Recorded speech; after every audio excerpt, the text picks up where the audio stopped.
Hey everyone, we are at FIA Futures and Options Expo in Chicago. I'm joined now by Arjun Jayaram, who's founder and CEO of Baton System. Arjun, thanks for joining me again. Thank you very much. Great to talk to you again. I want to start right away by talking shop. Cross-border payments and collateral management.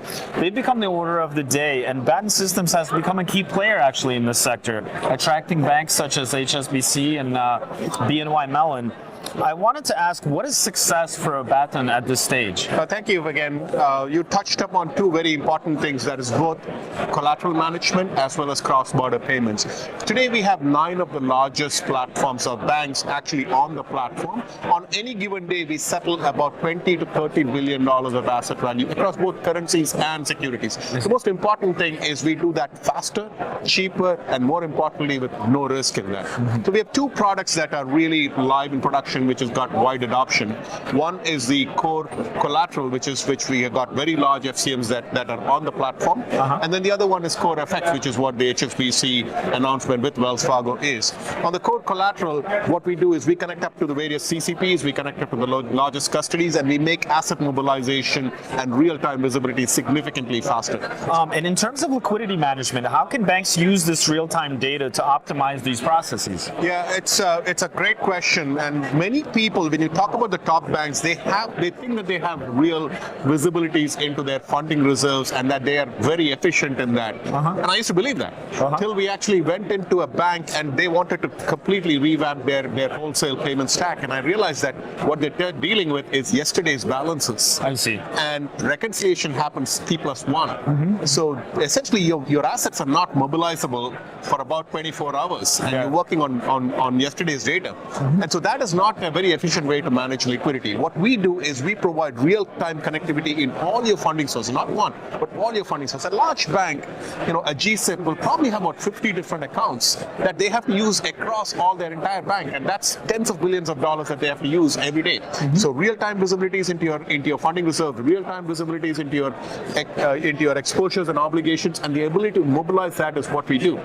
And what we have further done is with artificial intelligence and machine learning, we're able to reconcile just in time. I see. In real time. So essentially, not only can you get that money from your clients, you can realize that, you can reconcile that, and now you can use it on a forward leg, and that's real value that you can do. Of course. We are further extending this with predictive analytics for doing liquidity prediction. Like you can say with a 95% accuracy, what will your balance be at 4 p.m.? And that's where we are taking this, and that's I think is going to be pretty dramatic, especially in an interest rate environment that's high. It's going to continue to be high, and so that's where I think asset mobilization becomes very, very important for markets.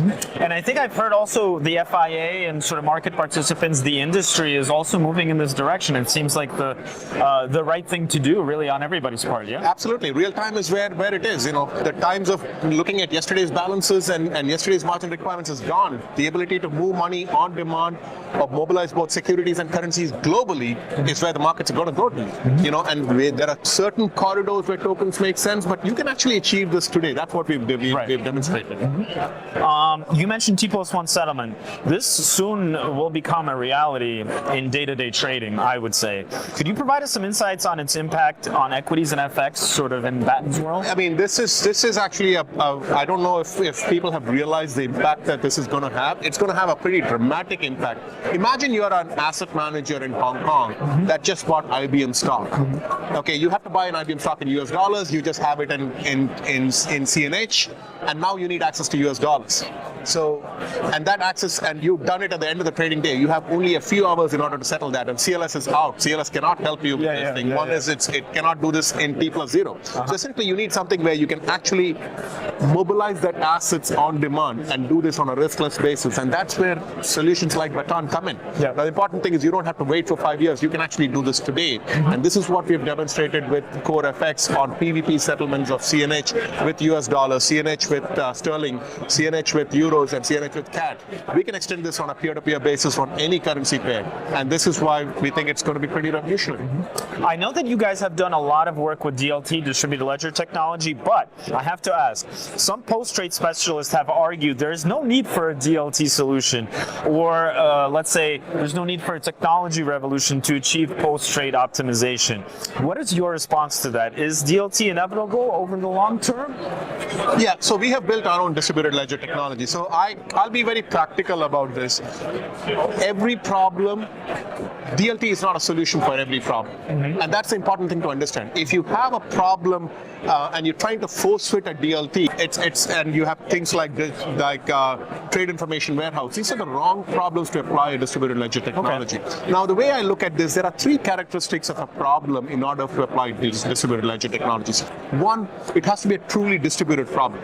What I mean by that you need to have multiple people that have to be stakeholders or principals in this transaction.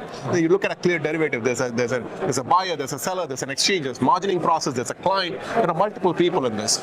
The second part of this is you need a workflow that is truly, it's got to be a distributed workflow. And the last part of it is you need synchronization of asset movements. If you have these three things, and only if you have these three things, will a DLT make sense.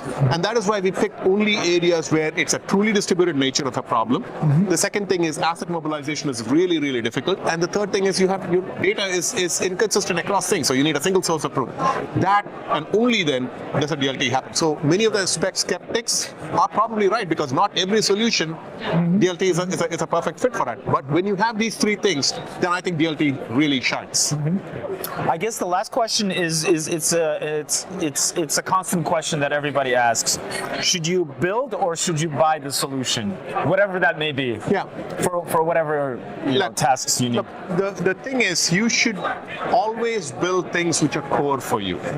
A bank, you ask a hedge fund manager, you ask an asset manager. There are some things of it which are very, very proprietary. You have to build that IP in-house. But you ask a bank, is building connectivity tools and plumbing what makes you different? Probably not. Right? You would not build a router.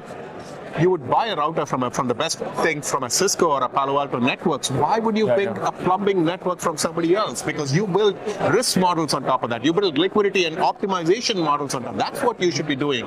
And so essentially, I would think that understand the core competency of where you are.